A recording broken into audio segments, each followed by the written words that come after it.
Da, shogird uyga gap yo'q, remontlarni ham boplabdi lekin-da. Faqat 700 ming ekanda, buni bir 620 larga sindirishingiz kerak-da. Bo'ldi, unda eski usulni qo'llaymiz. Hozir 1 minut. Alo, Mr. Lohan.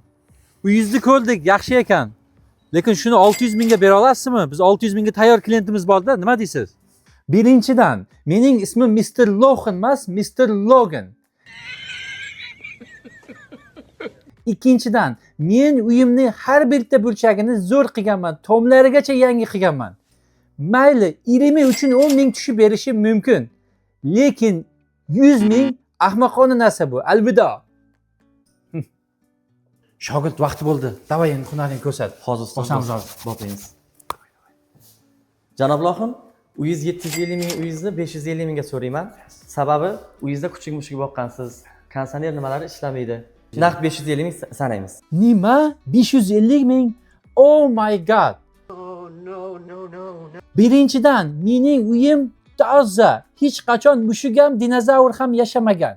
Ikkinchidan, menda 600 mingga zo'r toza cash offer bor.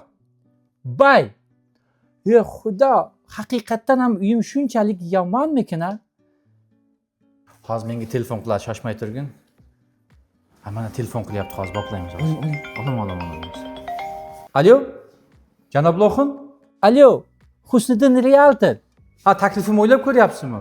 Tasavvur qilyapsizmi? Mening uyimga 550 mingga offer keldi. 550 ming? Voy nomardlar-ey. Shunaqa ham yerga uradimi, shunaqa zo'r edi-ya. Oh my god. Qo'ying Janob Lohan, birga ishlaylik. Bilasiz-ku, Christmas vaqtida baribir it ham uyolmaydi. Shunga men 20 ming qo'shib 620 mingga olaylik. Barakami? Keling, bu barakami? Baraka qilaylik, barakami? Ha, mayli. Tengi chiqsa tekin ber deyishadi. Uyimiz sizga berganim bo'lsin.